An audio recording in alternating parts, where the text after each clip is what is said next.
Caval करता की जय। श्री कृष्ण स्वामी महाराज की जय। परम गुरु श्रीमंत करुणा सागर महाराज की जय। पूज्य श्री नारायण जी महाराज की जय। श्री सब कुबेराचार्य महाराज की जय। श्री सब संतन की जय। श्री सब देवन की जय। श्री ज्ञान संप्रदाय की जय। श्री गुरु गादी सारसापुरी की जय। श्री कैवल धाम की जय। तथा सत्संग प्रारंभ समय का सत केवल साहे 3 વાર પગે લાગવાનું છે માથું નમાવી સત કેવલ સાહે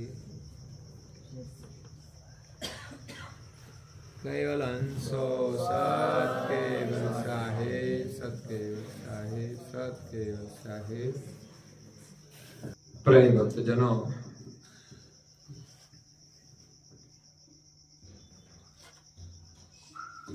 આમ તો આજે ગુરુવાર નથી પણ ગુરુ કથા છે તો પરમ ગુરુ શ્રીમદ કરુણા સાગર મહારાજની અસીમ કૃપાથી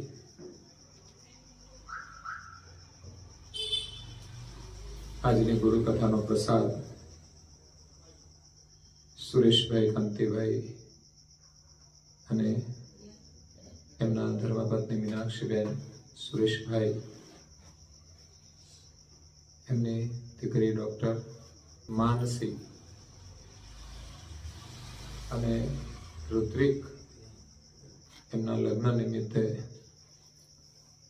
આપણે સૌ આ સત્સંગનો લાભ લઈ પરમ ગુરુના શરણમાં પ્રાર્થના કરી અને શુભકામના અર્પણ કરીએ કે એમના નવા દાંપત્ય જીવનની શુભ શરૂઆત પરમ ગુરુના આશીર્વાદથી સુખદ રહે, એનું સંપૂર્ણ જીવન સફળ થાય એવી આજના સત્સંગ દ્વારા લાભ લઈને આપણે પ્રાર્થના કરીએ છીએ. ગ્રહસ્થ જીવન એવું છે કે જીવનમાં સુખ અને દુઃખ આવ્યા કરે છે, પરંતુ હંમેશા આપણે ધર્મને સાથે રાખીને જીવવું જોઈએ, ધર્મને આગળ રાખીને જીવવું જોઈએ. તો કોઈ પણ મુશ્કેલીમાંથી આપણને ધર્મ મુક્ત કરે છે. અને આ જીવન પૂરું થતા થતા તો જીવનમાં કેટલી મુશ્કેલીઓ આવશે. અત્યારે તો યુવાની હોય એટલે ઓછી તકલીફ હોય, પણ ઉંમર થાય તો પણ તકલીફો આવે. એ સિવાય દરેકના પ્રારબ્ધ અનુસાર સુખ દુઃખ આવ્યા જ કરે છે. આ શરીરનું સુખ આપણે સત્ય માનવું છે એટલું સત્ય નથી. વાસ્તવિક સુખ એ કઈ અલગ છે. સંસારની બધી મહત્વાકાંક્ષાઓ છોડીને આપણો જે કર્તવ્ય ધર્મ હોય તદ અનુસાર આપણે વર્તમાન કરી અને વિશેષ આપણને માનવ જીવન જે અર્થે મળ્યું છે એનું ધ્યેય સમજીને આપણે જો સાધના કરીએ તો જ સત્ય સુખની પ્રાપ્તિ થાય છે. એ સિવાય શરીરનું સુખ છે એ કાયમ નથી, એ સત્ય પણ નથી.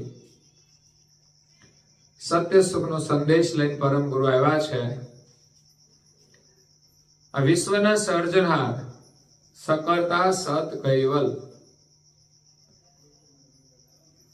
એનો સંદેશ એમણે સ્વરચિત સકર્તા અદ્વૈત લક્ષ્ય બોધ પંચીકરણ ગ્રંથને વિશે આપેલો છે. આપણા સૌના પિતા એક છે અને આપણે માલિકનું ભજન કરવાનું છે.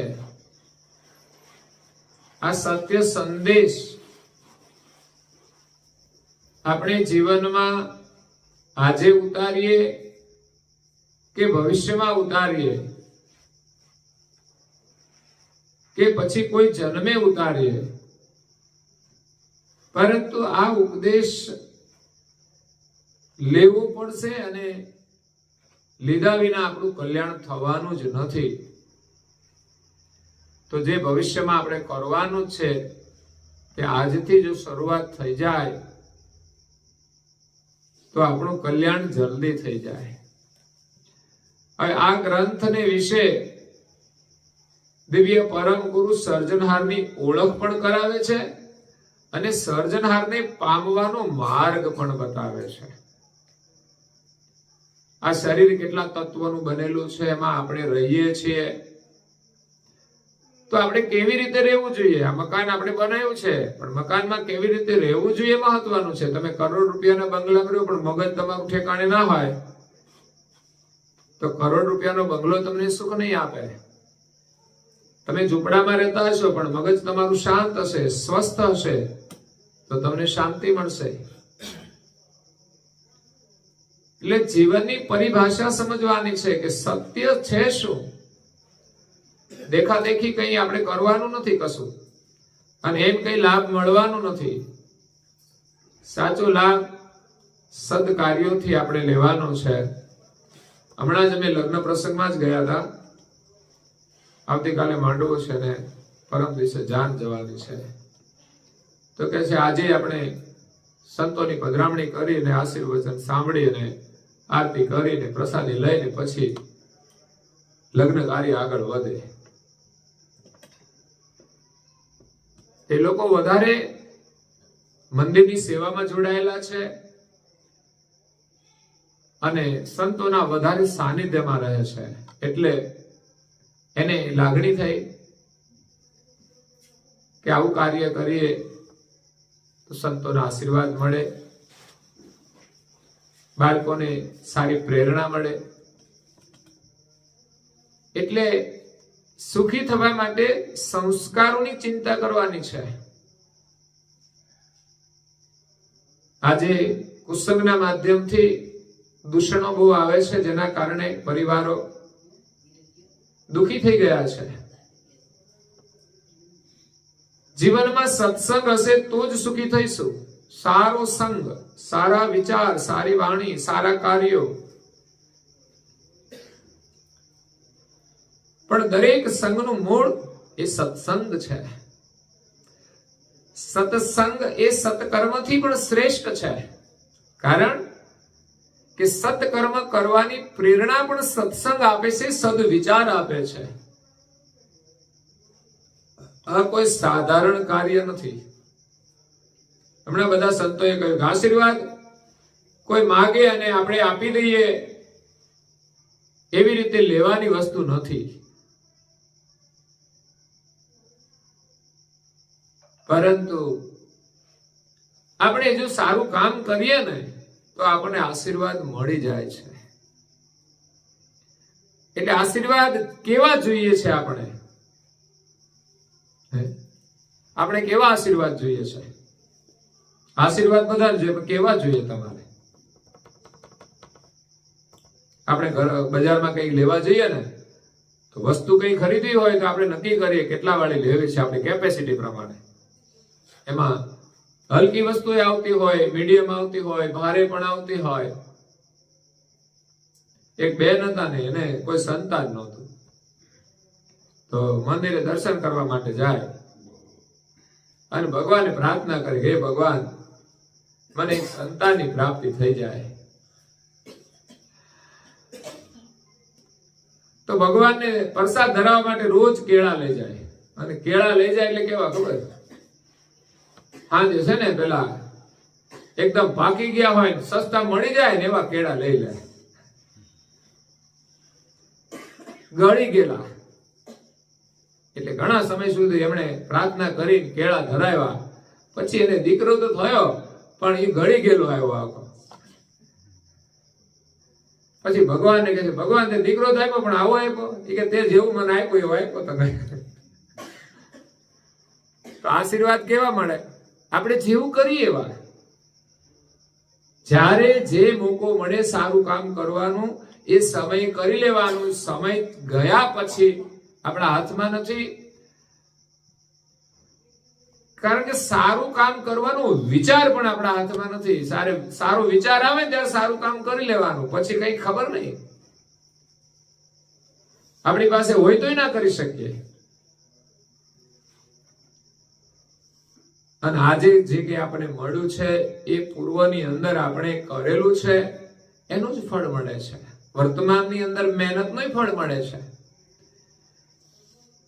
એટલે ભગવાન આપણા કર્મ અનુસાર આપણને સુખ આપે છે. પણ ભગવાનનું સ્મરણ એટલું આશીર્વાદ રૂપ છે ને કે જીવનમાં સુખ અને દુઃખ આવે તો દુઃખમાં આપણને મદદરૂપ થાય છે. અને ભગવાનનું સ્મરણ તો સુખમાં જરૂરી છે. બોલો, જો સુખમાં સ્મરણ ન કરે તો એમાંય માણસો હવામાં ઉડવા માંડે. પછી શું થાય ખબર છે? પછી પડે નીચે. એવી દુર્દશા થાય છે. એટલે સુખમાં છલકાય નહીં ને દુઃખમાં રડાય નહીં. અને જીવન મળ્યું છે તો ભક્તિ ભૂલાય નહીં હો. માળા છે લોકમાં. કરુણાસાગર મહારાજની કંઠી પહેરી છે તો આપણે ગૌરવપૂર્વક એમની આજ્ઞાનું પાલન કરીએ. એમાં સૌથી મહત્વપૂર્ણ આજ્ઞા છે રોજ તમે 15 મિનિટ ગ્રંથનું અધ્યયન કરો.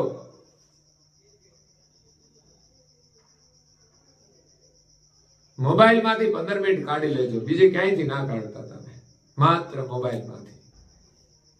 અત્યારે માણસ બીજી હોય તો મોબાઈલ જોવાનો ટાઈમે નથી રહેતો. તો કઈ આપણું ઊંધું પડી જાય છે?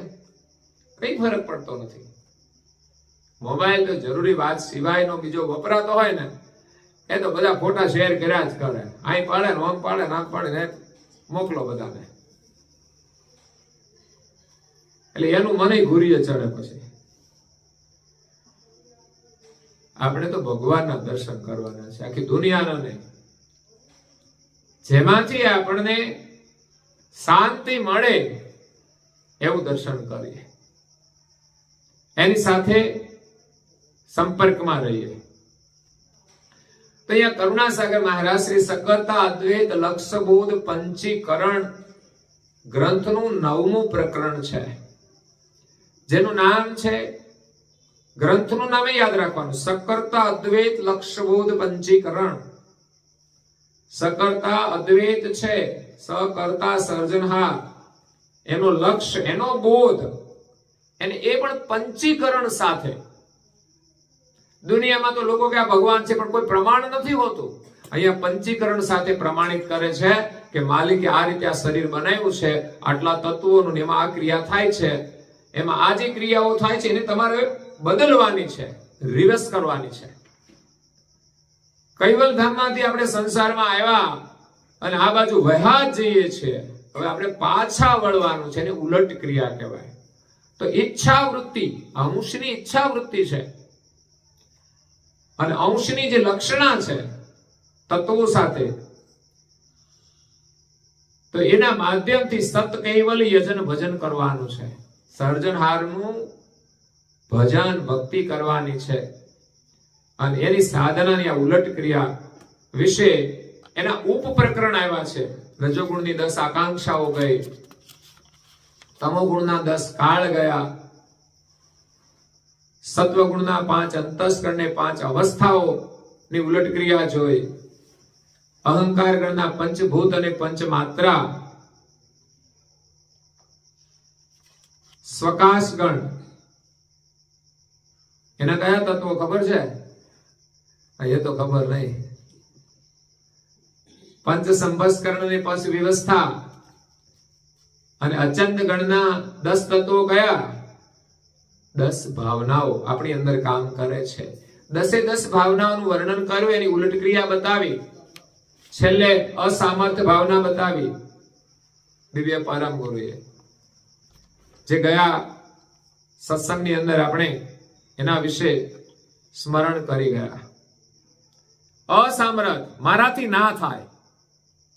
પણ આવું આપણે ક્યાં રાખીએ ખબર છે? ધાર્મિક ક્રિયા, આ મારાથી ના થાય. તિલક તો એ મારાથી, મને આવડતું જ નથી.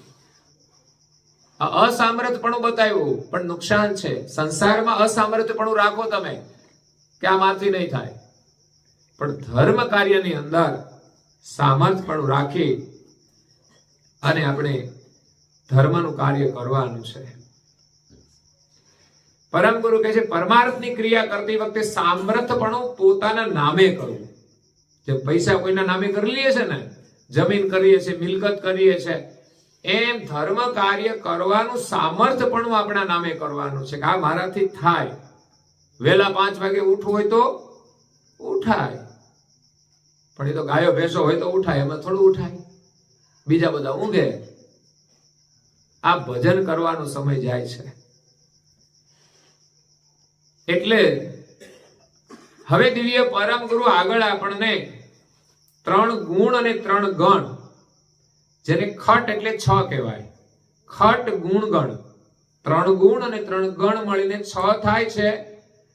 એની મુખ્ય ઉલટ ક્રિયા બતાવી છે. કારણ કે 6 ગુણ ગણ છે એના જ 10-10 તત્વો આગળ બતાવ્યા, 60 તત્વો. તો એ 60 તત્વોની જે ઉલટ ક્રિયા બતાવી એ પ્રમાણે જો આપણે વર્તન કરીએ ને તો આ 3 ગુણ અને 3 ગણની પણ ઉલટ ક્રિયા થશે, સરળ થશે. અગર તો આપણામાં જો સામર્થ્યપણું હોય, અગર તો ધારણ કરીએ તો આ ગુણની ક્રિયા તમે બદલો ને તો ઇન્દ્રિયોની ક્રિયા બદલાઈ જાય. પણ આપણે તો ઇન્દ્રિયોના ગુલામ બની ગયા છીએ, એને આપણે રોકી શકતા. શરીર અહીં બેઠું છે પણ કઈ ખાવું છે ને તો કે જા તું અહીંયા ખાવા, જા તું પીવા, આમ કરવા. કઈ નવરા હોય તો બજારે જઈને બેસ, પણ મનને રોકી રાખો, શરીરને અહીંયા સારી પ્રવૃત્તિમાં જોડો. તો બુદ્ધિથી એ વિવેક નહીં કરીએ ત્યાં સુધી જીવનમાં સાચી પ્રગતિ નહીં થાય, સાચું સુખ પણ નહીં મળે. સારી પ્રવૃત્તિમાં જોડવાનો અભ્યાસ કરો, સારા સંઘમાં રહેવાનો અભ્યાસ કરો, સારા વાતાવરણમાં રહેવાનો અભ્યાસ કરો. સત્સંગ હોય તો ગમે ત્યાં બેઠા હોય, આજે કઈ કામ નથી, ચાલો ત્યાં જઈને બેસી અડધો કલાક સારા વિચારો મળશે. બાકી તો સમય ચાલ્યો જ જવાનો. જે આદત પડી ગઈ છે ને ખુરશીઓ નાખીને બેહવાની, એમાં જતો રહેશે. ભજન કરો, જીવન મળ્યું છે અમૂલ્ય. પછી કોઈ નહીં કે તમને ભજન કરવાના, શરીર છૂટી ગયું ને ખબર નહીં રહી ક્યાં જવાના છે. તો થોડું અધ્યયન પણ કરો. આ શિક્ષણનું મહત્વ શું છે? આત્મકલ્યાણ માટે આપણે કંઈક અધ્યયન કરીએ. માત્ર વ્યવસાય માટે જ નહીં, આત્મકલ્યાણ માટે પણ અધ્યયન કરવું જરૂરી છે. 3 ગુણ અને 3 ગણ એના નામ આપણે યાદ રાખવાના છે મુખ્ય, જે ભક્તિનો બોધ સમજવા માટે બહુ જ ઉપયોગી છે. બીજા તત્વોના નામ યાદ નહીં રહે તમને, પણ આ 6 નામ તો યાદ રહી જશે. 3 ગુણ, 6 ભાઈઓ હોય તો નામ યાદ ના રહે? હજુ ઘણા બધા છે પેઢીમાં, 6 બહેનો છે, 6 ભાઈઓ છે, તો આપણે એમ જ યાદ રાખવાના. ગુણ 3, એક રજોગુણ, બીજો તમો ગુણ અને ત્રીજો સત્વ ગુણ. અને 3 ગણ છે, એને ગણ પણ કહે છે અને ગણ પણ કહે છે. એમાં પહેલો છે અહંકાર ગણ, બીજો છે સ્વકાશ ગણ અને ત્રીજો છે અચંત ગણ. પણ આપણે અત્યારે પ્રથમ 3 ગુણની ચર્ચા કરવાની છે. તો આ 6 જે તત્વો છે એના તત્વ ભાગની ક્રિયા પરમ ગુરુ કહે છે ઉત્તમ, મધ્યમ, કનિષ્ઠ બધી જ થાય. તો આપણે એનો વિવેક કરવાનો. જો ગુણથી ઉત્તમ ક્રિયા પણ થાય, ગુણથી મધ્યમ ક્રિયા પણ થાય અને ગુણથી કનિષ્ઠ ક્રિયા પણ થાય છે, તો કનિષ્ઠ ક્રિયા છોડી અને મધ્યમ પણ છોડીને ઉત્તમ કરવાની છે. પણ સૌપ્રથમ તો કનિષ્ઠને છોડવાનું છે, મધ્યમમાં પગ મૂકી અને ઉત્તમની અંદર પ્રવેશ કરવાનો છે. એના માટે પ્રયાસ કરવાનો છે. પરમ ગુરુ કહે છે કે આ પરમાર્થ કાર્ય માટે આ ઉલટ ક્રિયા બતાવીએ છે. પરમાર્થ કાર્ય માટે આપણને જીવન મળ્યું છે, પરમાર્થ કાર્ય માટે. આપણે થોડી સેવા તો કરીએ છીએ, પરંતુ આપણા આત્માનું કલ્યાણ થાય એવો પરમાર્થ આપણે કરવાનો છે.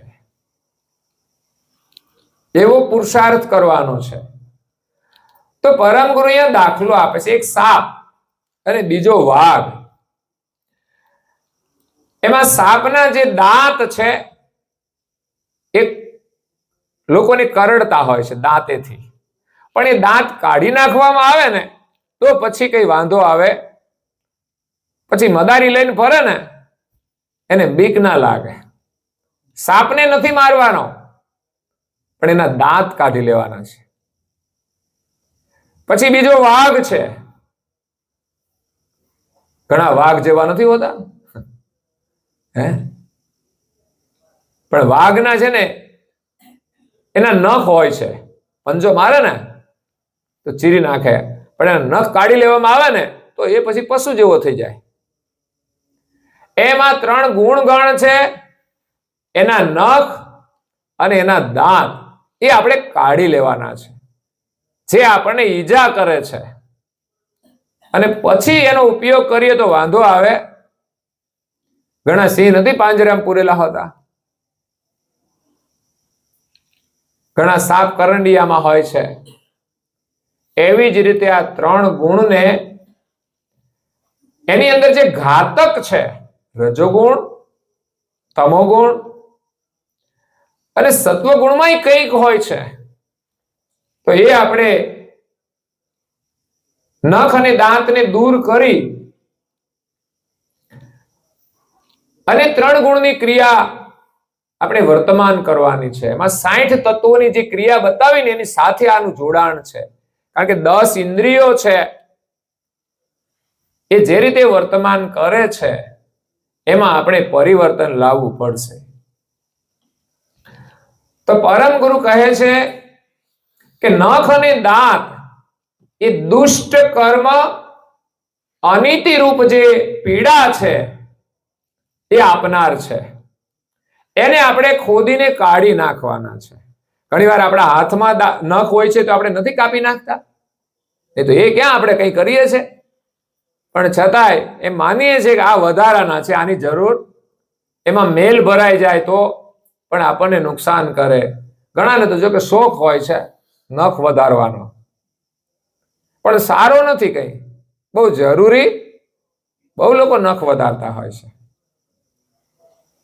પછી નખવાળા શરીર તો મળવાના જ છે, એટલે એમાં આપણે જવાનું નથી.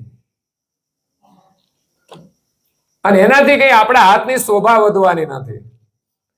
પછી એમાં કઈ ડ્રોઈંગ કરો તો કઈ ફરક પડતો નથી. એટલે આજે દાંત અને નખ છે એને કેવી રીતે કાઢવા? કાપવા તો પડશે ને. આપણે આપણા નખ કાપવા હોય તો કેવી રીતે કાપીએ? હે, નેલ કટર થી. એ તો હમણાં આવ્યા, પેલા શેનાથી કાપતા હતા? તો ચપ્પાથી કાપતા હતા લોકો. નહીં તો લોકો આમ કરીને કાઢી નાખે. ના મેળ પડે તો શું કરવાનું? કઈ દાંતેથી લોકો કાઢી નાખે. એટલે સદકર્મ અને નિયમ રૂપી શસ્ત્ર વડે આપણે આ નખ અને દાંતને કાપી નાખવાના છે, કાઢી નાખવાના છે. પછી એ કઈ ખોટું નહીં કરે. જો વાઘ હોય એના દાંત નખ કાઢી નાખે, પછી ગમે ત્યાં રખડે ને તો આપણને ભય નહીં લાગે. અને મદારીનો સાપ ગમે ત્યાં રખડે તો વાંધો આવે, આપણને બીક ના લાગે. એમાં માણસ છે ને એના જો આ નખ ને દાંત કાઢી નાખે ને પછી સમાજમાં કઈ નુકસાન નહીં કરે. બાકી તો છે ને કંઈક ને કંઈક તો નુકસાન કરે જ છે. અને એ નુકસાન લોકોને દેખાતું નથી. વિષય સુખની અંદર કરે છે, ભોગ સુખની અંદર. એ રજોગુણ, તમોગુણ આ કેટલો બધો વપરાતો હોય છે. પરિવારોની અંદર ઝઘડાઓ, કલેશ, તો આ ગુણ કરાવે છે. પણ એના નખ ને કે દાંત કાઢવા હોય તો શું કરવું પડે?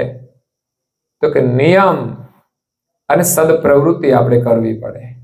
ધીમે ધીમે આપણા વિચારોનું પરિવર્તન થઈ જાય તો રજોગુણ બદલાઈ જાય, તમોગુણ પણ બદલાઈ જાય અને સત્વગુણમાં આપણી વૃત્તિ સ્થિર થાય છે. એટલે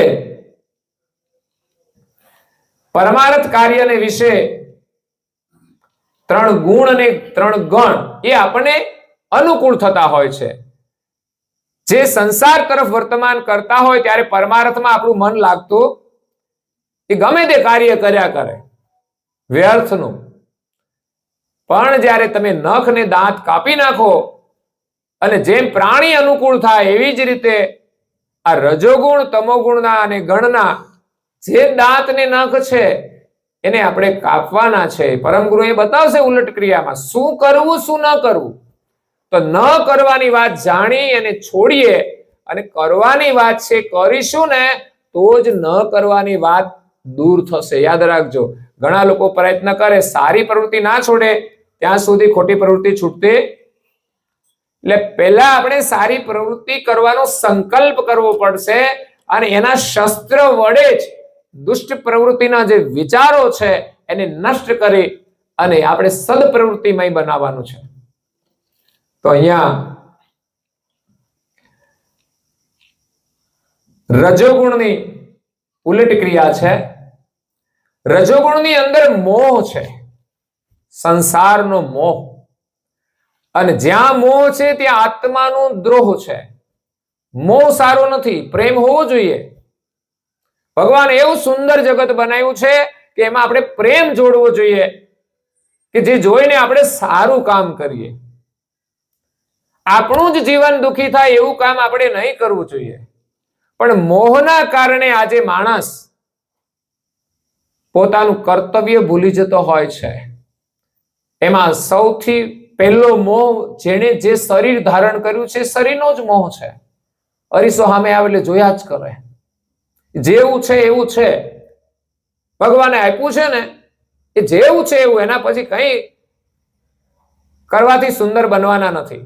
પછી આપણે સારું કામ કરીને સુંદર બની શકીએ છીએ, સારા વિચારોથી સુંદર બની શકીએ છીએ, સારી વાણીથી સુંદર બની શકીએ છીએ. પણ શરીરનો મોહ આપણને બહુ જ પરમાર્થ કાર્યની અંદર બાધારૂપ બનતો હોય છે.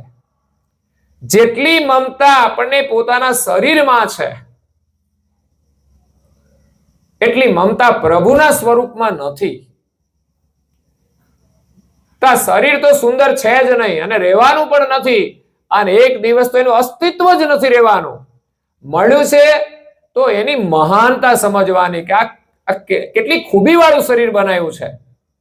પણ મોટા ભાગના જીવો બાળપણમાં તો બહુ ખબર નથી હોતી, રમવા ગમતમાં જીવન ચાલ્યું જાય છે.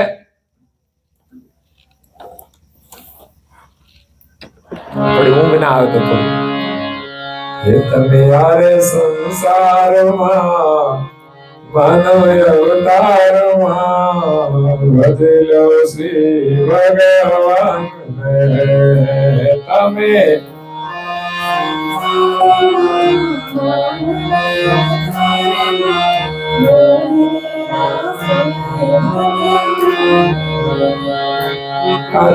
બાળપણા ગયો રમત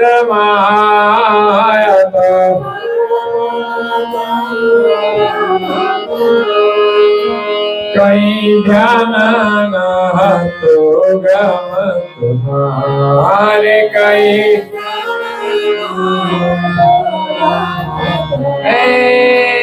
તમે જાગો સવારમાં માનવ અવતારમાં વધેલો શ્રી ભગવાન તમે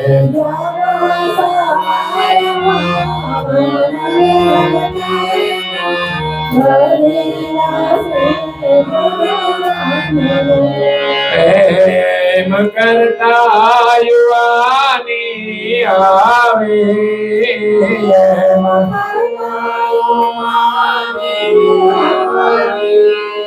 એ મોહ માયા નારી ને મન ભાવે મોહ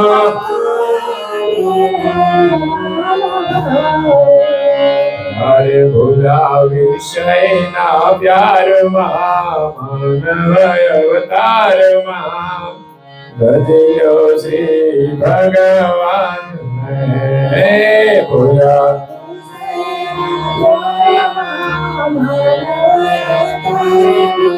થયો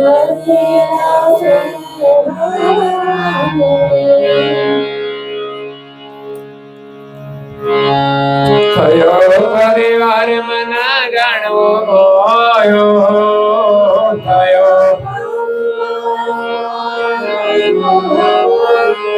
હારે થયા વૃદ્ધ ને આયુષ્ય ગયો થયા હરે સુમોયા ગરબારમાં માનવ અવતારમાં ભજલ્યો શ્રી ભગવાન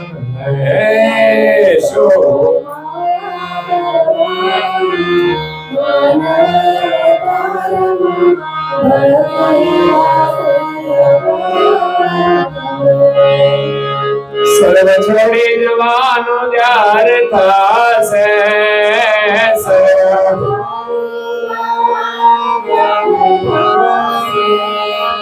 કહે છોટા મુરાઈ રાવાશે કહે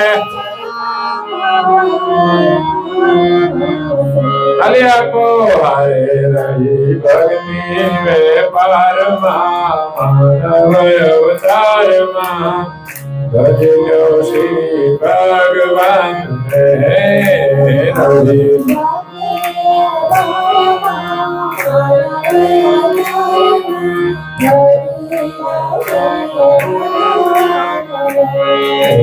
તમે આરે સંસારમાં માનવ અવતારમાં ભજેલો શ્રી ભગવાન તમે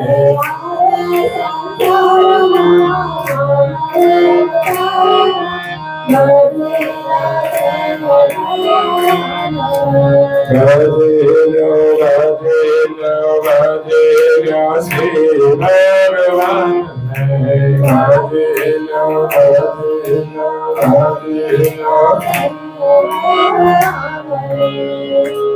આ સંસારની અંદર આ માનવ અવતારમાં ભગવાનનું તમે ભજન કરી લ્યો.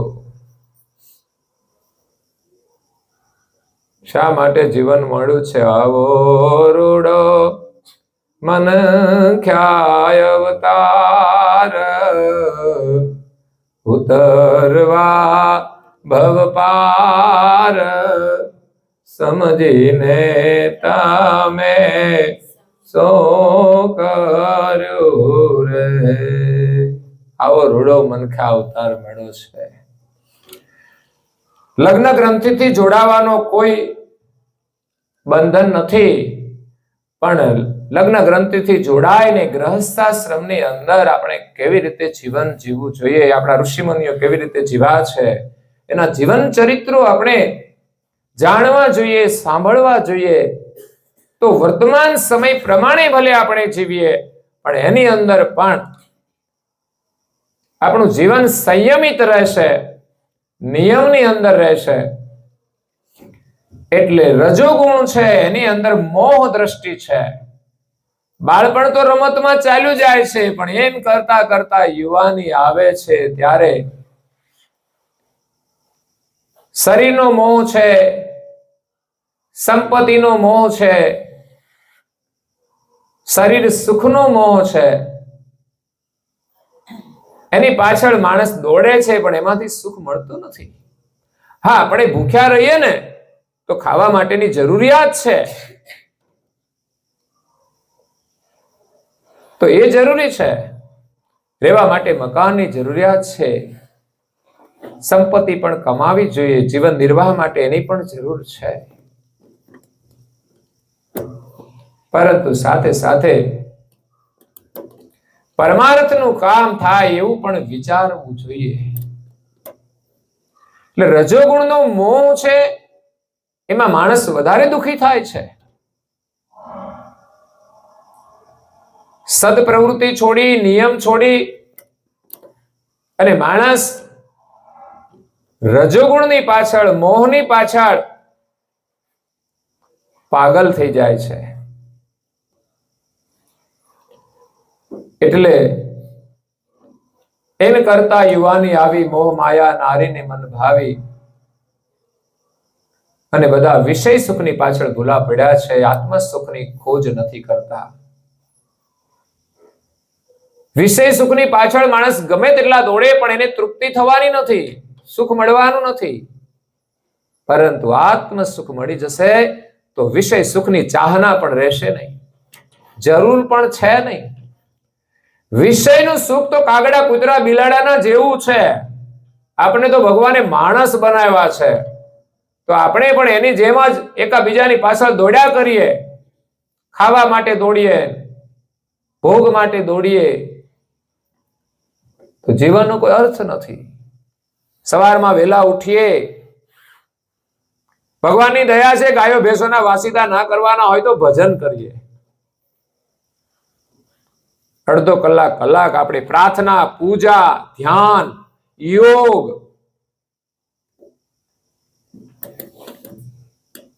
મંદિરે દર્શને જવું, સત્સંગમાં જવું, ભજનમાં જવું, ઘરે ધર્મ ગ્રંથોનું અધ્યયન કરવું, તમારું કામ પણ કરવું. જે જરૂરી કામ જે સમયે હોય એ કરી લેવું, પણ એ સિવાયના સમયની અંદર આપણે સદપ્રવૃત્તિ કરવી જોઈએ. પરિવારના બધા સભ્યોએ કરવી જોઈએ. એવું નહીં ઘરમાં એક વ્યક્તિ કરે એટલે બધાને લાભ મળે.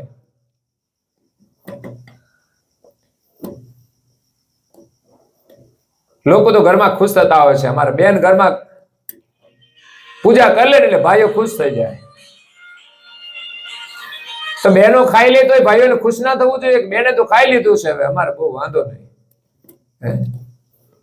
પણ ના, એને ખાવાની જરૂર પડે છે, તો પછી બેને પૂજા કરી છે તો તમારે ના કરવી જોઈએ. બહેનો ચાંદલા કરે છે, તિલક કરે છે, તો ભાઈએ પણ કરવા જોઈએ. આ સંસ્કૃતિ છે, એનું આપણે ગૌરવ હોવું જોઈએ, નહીં તો હાથમાંથી આ બધું જતું રહેશે. અંગ્રેજોની ગુલામીમાંથી આપણા દેશને છોડાવીને આપણને આઝાદી આપી છે, સ્વતંત્રતા આપી છે, અને ધર્મની પણ સ્વતંત્રતા છે. બાકી તો મારી મુસલમાન બનાવતા હતા. એ કેવી દુર્દશા હશે.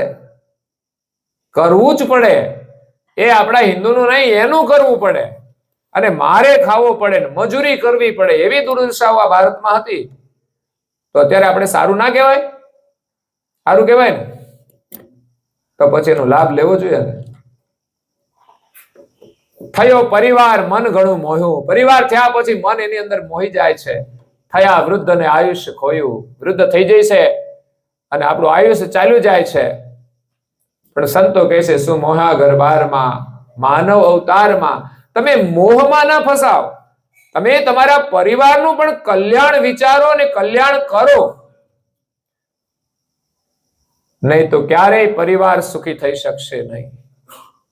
ધાર્મિક અને આધ્યાત્મિક જીવન વિના કે વિચાર વિના કે કાર્ય વિના કોઈ મનુષ્ય સુખી નહીં થાય. અમે તો વિચરણ કરીએ છીએ, કોઈ સુખી દેખાતા નથી.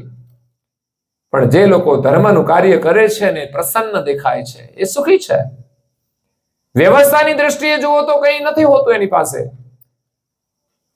પણ એની અંદર ભાવનાઓ છે, એના વિચારોની મૂડી જોઈએ ને તો એની પાસે અદ્ભુત વિચારો હોય છે, કિંમતી.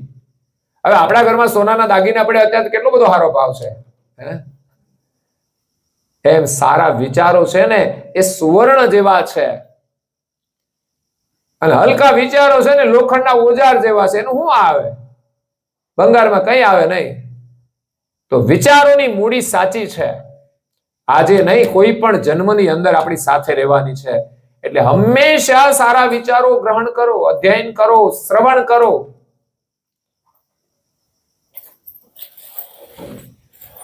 અને છેલ્લે કહ્યું, સર્વ છોડી જવાનું જ્યારે થાશે, કહે છોટમ વાયરા વાશે. ઉનાળાનો વાયરો વાતો હોય ને, બધું હુકું હોય બધું. એમ ઉંમર થઈ ગયા પછી શું થાય કે સુખ ને આનંદ રહેતો વાયરો વાતો હોય છે. રહી ભક્તિ વેપારમાં માનવ અવતારમાં, ભજી લો શ્રી ભગવાનને. ભક્તિનો વેપાર કરો જીવનમાં. કરીએ ભજન નો વેપાર રાત દાડો. એક વિચાર તો આખા ભજનમાં લઈ જાય, એક ભજન તો ક્યાં ના ક્યાંય આપણને ઊંચાઈ ઉપર લઈ જાય ને. તો ત્યાં દુઃખનું નામ નથી. સારા વિચારોની અંદર તમે ઊંચાઈ જાઓ ને તો અહીંનું બધું દુઃખ ભૂલાઈ જ જશે, કે દુઃખ જેવું છે જ નહીં કશું. સારા વિચારો છે ને એરોપ્લેન જેવા છે, આપણને આકાશની ઊંચાઈમાં લઈ જશે, જ્યાં કોઈનો ભય નથી. કૂતરાનો નહીં, બિલાડાનો નહીં, પ્રાણી પશુ પંખી કોઈનો ભય નહીં. તો પછી ત્યાં ઘરવાળો ને ઘરવાળીનો શું બીક હોય? ભગવાનની ભક્તિ કરવામાં આપણે નિર્ભય થઈ જઈએ, એ સાચું સુખ છે. એટલે મોહ છોડવાનો છે આપણે. આ રજોગુણનો મોહ છે ને એ શરીરમાં છે, એના પછી આવે એટલે કપડામાં આવે, માથાના વાળમાં આવે. જો ને ધોળા બધા કાળા થયા છે હમણાં, સીઝન આવી છે ને. આ મોહ છે ને, બીજું કઈ. સંપત્તિમાંય મોહ છે. જો એને મેળવવા માટે પ્રપંચ કરવો પડે તો એ મોહ છે. ભોગ વિલાસના સાધનો લાવીએ ને એ પણ મોહ જ છે. આપણે એને ભોગવીને ખતમ થઈ જઈશું. સુખ તો નહીં મળે પણ જીવન ખતમ થઈ જશે. આપણે ભોગને નથી ભોગવતા. શાસ્ત્રો એમ કહે છે ભોગ આપણને ભોગવી અને આપણને ખતમ કરી દેશે. જેનું તમે સેવન કરો છો એનાથી જ તમે દુર્બળ થઈ જાઓ છો. અને ઋષિમુનિએ સાધના કરી, ભોગ છોડીને એ પરમ યોગી બની ગયા, અદ્ભુત સામર્થ્ય વાળા, જેને દુશ્મનો પણ કઈ કરી શકે નહીં, પ્રાણી પશુ પણ કઈ કરી શકે નહીં. એટલા નિર્ભય થઈ ગયા. આપણે નિર્ભય સુખની પ્રાપ્તિ કરવાની છે. એટલે આજે આ રજોગુણનો મોહ છે ને એ બહુ અસર કરશે, કારણ કે વાતાવરણ રજોગુણનું છે. કાલે સવારેથી તૈયાર થઈ જવાનું મેકઅપ કરીને,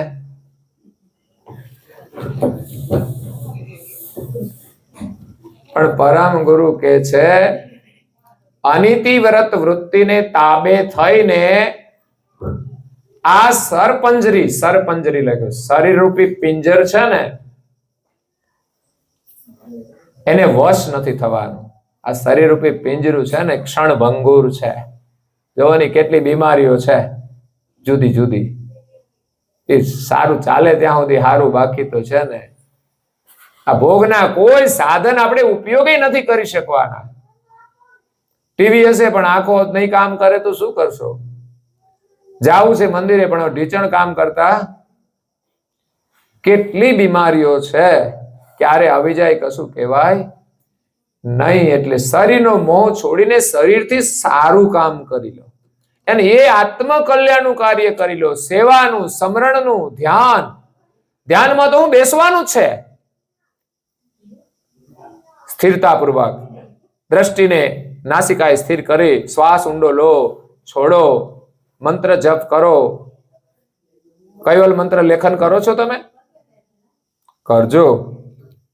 5 મિનિટ જ કરો ને, એટલો સમય તો જશે, એટલો અભ્યાસ તો થશે. સંસારના કાર્યોના મોહ હોય છે ને એટલે આપણે ધાર્મિક લાભ નથી લઈ શકતા. એક બાજુ ધાર્મિક કાર્ય છે, બીજી બાજુ સમાજનો વ્યવહાર છે. ધાર્મિક કાર્ય આજે સામાજિક પ્રવૃત્તિની સાથે આપણે વણી લેવું જોઈએ. ઉપાસનાનું આયોજન કરો, બધા બેસીને કરો, જેટલા હાજર હોય એટલા કરો. સંધ્યાનો સમય થાય તો આવો રૂડો પ્રસંગ હોય ને તો આપણે પરિવાર સાથે જેટલા સભ્ય હોય પણ 15 મિનિટ પ્રાર્થનાનું આયોજન કરો. બેસણામાં કેમ ફોટો મૂકીને આપણે બધા બેસીએ છીએ, બધા ફૂલ મૂકીને બેસે 15 મિનિટ 20 મિનિટ. તો અહીંયા પરમ ગુરુને આપણે પધરાવીએ, સંધ્યા સમયે ફૂલહાર લાવીએ. આમ તો હાર તો લાવતા જ હોઈએ. પરમ ગુરુને પહેરાવીએ, પૂજન કરીએ સવારમાં, અને પધારી ના કરતો 15 મિનિટ તો થઈ જાય. મંગલા કરીએ, શણગાર કરીએ, અને કરતા સ્તુતિ કરીને જય વિધિ બોલીને આપણા મંગલ કાર્યને આગળ વધારીએ. આટલો સમય તો કાઢવો જ જોઈએ, ભલે મોડું થઈ જાય. અમે લોકો ફોટો પડવામાં બધે બાર તો વગાડી દેશે રાતે, ત્યારે મોડું નહીં થતું. આ 15 મિનિટ તમારા માટે આશીર્વાદ રૂપ છે. આવા જાહેર કાર્યક્રમમાં સમૂહની અંદર તો આયોજન કરવું જોઈએ. ખાલી ખાવા નથી ભેગા કરવાના. ખાવાનું આયોજન સારું છે, એમાં પ્રેમ અને લાગણી છે કે આપણે બધા સમૂહમાં જમીએ. તો એકાદો વાંકો ચાલતા હોય તો ના જમે ને પાછા, એવું બને ને. તો આપણે બધા સાથે જમીએ કે આપણી અંદર સમરસતા આવે, સાથે સાથે આધ્યાત્મિક લાભ પણ મળે. 15-20 મિનિટનું આયોજન જ કરીએ તો જેટલા લોકોને લાભ લેવો એટલા તો જોડાય. પણ એક પરંપરા બનવી જોઈએ કે લગ્ન હોય તોય ભલે, બીજો કોઈ પ્રસંગ હોય, એનો સમય થાય તો એ પ્રાર્થના પૂજા તો થવી જોઈએ. આ તો જુતિયા પહેરીને ફર્યા કરે આખા એમાં. તો આવા ગાડલા પાથર્યા હોય ને તોય બધા જુતિયા પહેરીને ફરતા હોય. આ કઈ બજાર થોડી છે, ઘર છે. અહીંયાથી પછી અંદર તો કેટલું સરસ મજાનું વાતાવરણ હોય. બાકી રોડ ઉપર જૂતા નહીં મળે એક દિવસ, યાદ રાખજો. અહીં જૂતા પહેરીને ફરો ને, એક દિવસ જૂતા નહીં મળે. એટલે વિવેક દ્રષ્ટિ આપણામાં હોવી જોઈએ. આ તો રસોડામાં નીકળી જ જાય, એટલે રસોડું અન્નપૂર્ણા છે, ત્યાં બેસીને જવાય પહેરીને. તો આપણી મર્યાદા હોવી જોઈએ. જે મંદિર છે આપણો, ત્યાંય બધા ફરતા જ હોય કે આ તો લગ્ન છે ને એટલે હાલે બધું. અરે હાલે હું? નિયમ એટલે નિયમ. કાઢો, પહેરો જેટલી વાર પહેરવા હોય, નહીં તો સેન્ડલ પહેરો, નહીં તો ચપ્પલ પહેરો, ના ફાવે તો. પણ એક ઘરની રૂઢિ તો હોવી જોઈએ, તો સંસ્કારનું જાગરણ થશે. તો રજોગુણની વાતથી ફરી પાછી આપણી કથા આગળની લઈશું. આજે તો કુમારી દીકરી માનસી ખૂબ ભણીને આગળ વધી છે, હોશિયાર છે, અને બંને ડોક્ટર લાઈનમાં એક જ વ્યવસાયની અંદર જોડાયેલા છે. કારણ કે વર્તમાનની અંદર આરોગ્ય માટે પણ બહુ મહત્વનું કાર્ય જરૂરી છે. કારણ કે લોકોની જીવન પદ્ધતિ એવી છે ને, એને કારણે, ખાનપાનના કારણે સમસ્યાઓ તો આવવાની જ છે. એટલે એમના શિક્ષણનો એમના નિર્વાહ અને સમાજ સેવા માટે ઉપયોગ થાય. હું તો જ્યારે મળે ત્યારે કહું છું કે તમે જે અભ્યાસ કરો છો બહુ સારું છે. કારણ કે બીમારની જ સેવા કરવાની છે. એમાંથી અર્થ ઉપાર્જન કરવાનો હોય છે. કારણ કે આ સમય પ્રમાણે જે કાર્ય કરવાનું હોય એની જાતે તો ચાલતું નથી. એ બધું કરવાનું જરૂરી હોય એટલું, આપણા નિર્વાહ માટે જરૂરી લાગે એટલું કરવાનું. પછી એક સંતોષ વૃત્તિ રાખીને જીવનમાં આપણને મળેલું શિક્ષણ કંઈક સેવા અને પરમાર્થની અંદર વપરાઈ જાય ને, તો આપણું જીવન સફળ થઈ જાય. તમે વિચાર કરો, સત દેવીદાસ, અમર દેવીદાસ ની જગ્યા છે, આજે ટુકડો ચાલે છે. કોઈ કહેતું નથી કે અમે આવવાના છીએ, પણ જમવાનું મળે છે. કેમ કે સતની જગ્યા છે, જે જગ્યાની અંદર દેવીદાસ બાપુ હતા. અને ગામની અંદર આ કોરોનાની અંદર જેમ બીમારી હતી ને, એ સમયે એમ રક્તપિત્તનો રોગ હતો, એ સમયે દવા નહોતી. જેને રોગ લાગે ને એને કોઈ ઘરમાં ના રાખે. રાખે ને તો છેક પછવાડે જે છેલ્લું ખાનું હોય ને ક્યાં, એમાં બેહાડી રાખે. જેમ રિટાયર્ડ થઈને લોકો નથી ઘણા ઘરમાંથી, કાંઈ બેહો તમે. આવી દુર્દશા. એક સમયે આપણને ખોળામાં રાખ્યા છે, એને ગમે ત્યાં ખૂણામાં ધકેલી દેવાય, એને આગળ ને સારી જગ્યાએ બેસાડવા જોઈએ કે જેથી એને આપણને દર્શન મળે. અને કઈ કદાચ સ્વભાવ પ્રમાણે ઉંમર થાય બોલે ને તો એને સહન કરવું જોઈએ. આપણે નાના હતા ત્યારે કઈ ઓછા પરેશાન કર્યા છે? તો એ આપણું સહન કરવું જોઈએ. એટલે એવા રક્તપિત્તના લોકોને લોકો એક બાજુ કરી દેતા, એવા લોકોને દેવીદાસ બાપુ ભેગા કરી અને એની સેવા કરતા હતા. અને અમરબાઈ આ જોયું દ્રશ્ય. એ પરણીને જતા હતા અને વેલડામાંથી આણું વળીને જતા હતા. પરિણા પછી કંઈક પાછું જવાનું હોય તો એ વેલડામાંથી જોયું ને, એક ડોસીમાં પોકાર કરતા હતા. એની વાતો સાંભળી દેવીદાસ બાપુ કહે છે, બા તમે ચિંતા ના કરો, તમને કઈ નહીં થાય. એ કે મારો દીકરો કહી ગયો કેદાર. એમનું છોકરાનું નામ કેદાર હતું માજીના, પણ છોકરાએ ધકેલી મૂકેલા ગામના લોકોના કહેવાથી. પણ દેવીદાસ બાપુ કહે છે કે હું તમારો દીકરો છું, તમે મને દીકરો નહીં માનો. એ સેવા કરે છે પરમાતાની. ખરેખર જેને જન્મ આપ્યો છે દીકરાએ સેવા કરવી જોઈએ. પણ એને કોઈ ભય નથી કે આ મને રોગ લાગુ પડી જશે. ચેપી રોગ હતો, પણ ભગવાન ઉપર ભરોસો હોય ને સેવા કરે ને, એને કશું ના થાય. તો આવી રીતે રોગીઓની સેવા આપણા ઋષિમુનિઓએ કરી છે. એ પ્રમાણે આપણે આપણું જીવન નિર્વાહ કરીને પછી યત કિંચિત કોઈ એવા ગરીબ આવી ગયા હોય કે કંઈક જરૂર પડી હોય એવા લોકોની થોડી થોડી સેવા થઈ જાય તો આપણા જીવનમાં બહુ મોટું સુકૃત થઈ જાય. સરકાર એની રીતે મદદ કરે છે, છતાં પણ ઘણા લોકોની પરિસ્થિતિ બધાની સારી નથી હોતી. અત્યારે ખર્ચા તો બહુ છે, આ તો અમને બહુ ખબર ના પડે કારણ કે અમે ક્યાંય પૈસા આપતા ના હોય ને એટલે. પણ તમારે તો નાના ડોક્ટર હોય તો એને બિલ આપીએ ત્યારે ખબર પડે કેટલો ખર્ચો થાય છે. અમદાવાદ જઈને આવીએ તો 2-5 હજાર રૂપિયા જતા રહે છે. 1000-2000 તો ભાડામાં જતા રહે, 1000 રૂપિયા તો કેસ કરવાના લેતા હોય, દવા લે 1000 રૂપિયાની. એટલે બીમારીનું દુઃખ ભયંકર છે અને એમાંથી લોકોને નિરોગી કરવા માટેનો એમણે અભ્યાસ કર્યો છે. જીવનમાં એમનો અનુભવ ખૂબ આગળ વધે, પ્રગતિ કરે અને સાથે મળીને. પણ શરીરથી જ માત્ર આપણે સુખી નથી, પણ કોઈ સેવા, સમરણ અને સદવિચાર આપણને મળે તો એનાથી આપણને સુખ મળશે. આ શરીરમાં આપણે કોણ છીએ એને ઓળખીએ ને એમાં સુખ છે. બાકી આજે આ શરીર સારું હોય, કાલે એ પણ જીર્ણ થવાનું છે, એ છૂટી જશે, પછી બીજું શરીર મળશે. કાયમને માટે કોઈ એક જ શરીર નથી રહેતું.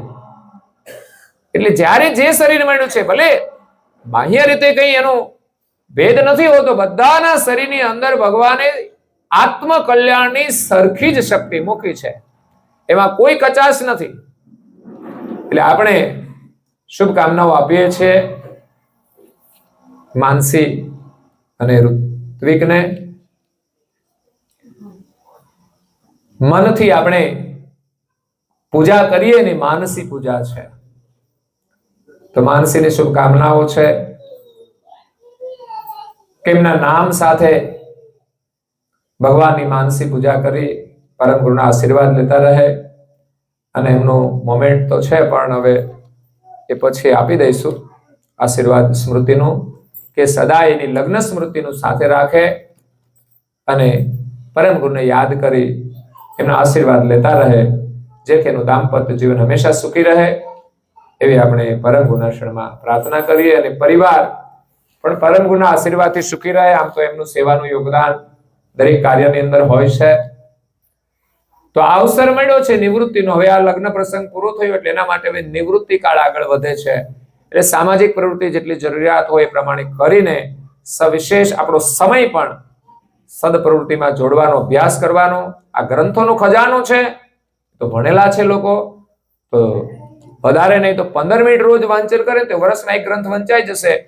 તો ભગવાન આપણને શેષ જીવન જેટલું આપે ને એટલું આપણે રોજ એટલું ચિંતન કરીએ. અને મારા રાજુભાઈ રોજ મંદિરમાં વાંચે છે. હવે નિવૃત્તિ હોય તો મંદિરે આવીને પ્રાર્થનાનો લાભ લો, ત્યાં ગ્રંથ વાંચન થતું, ત્યાં બેસો, બહુ આનંદ આવશે. અમૂલ્ય લાવો છે આ વાણી છે ને, કોઈ સામાન્ય નથી. તમે હજારો વર્ષની સાધના કરશો ને તો આ અનુભવ નહીં મળે, પણ આ વાણીના માધ્યમથી આપણે પરમ ગુરુની કૃપા મેળવીને અનુભવ લેવાનો છે.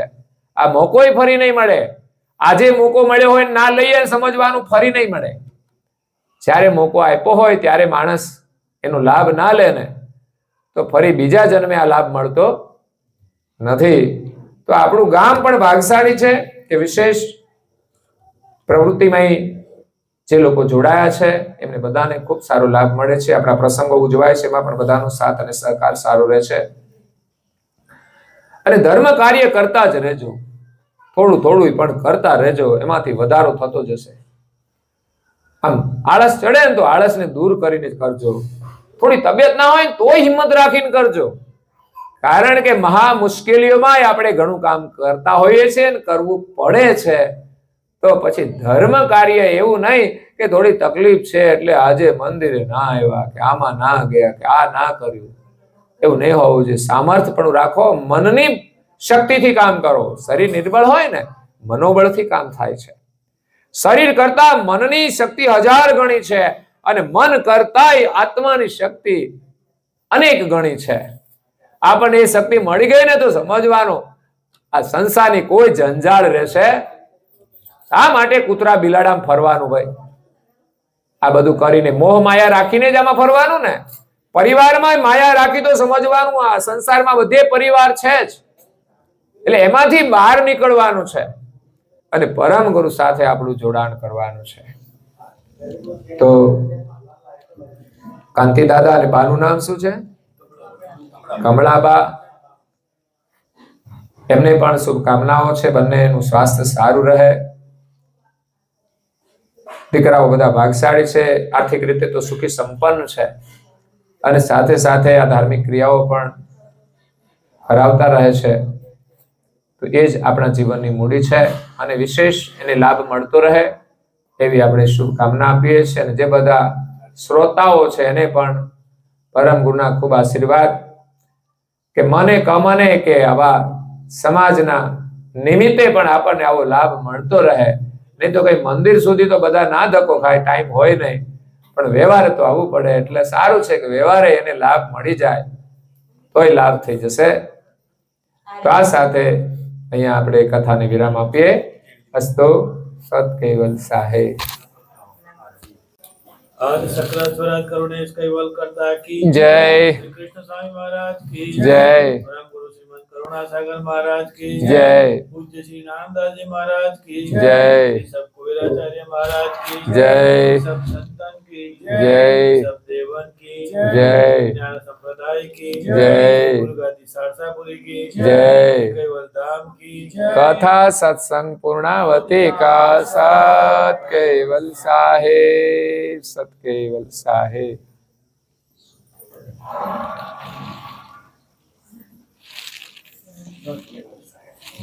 कैवल हंसो सत केवल साहे. जय करुणा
चरण शरण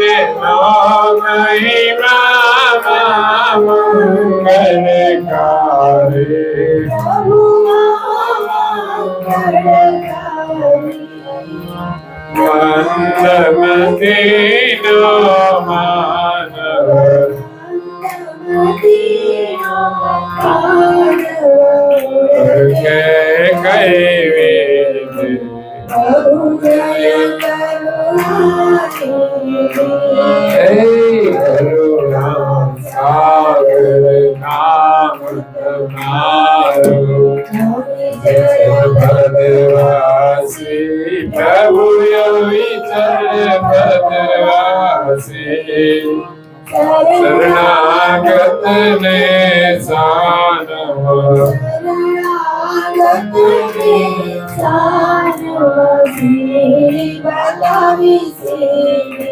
प्रभु जय करुणा निधे प्रभु जय करुणा निधे प्रभु श्रीमद करुणा सागर महाराज।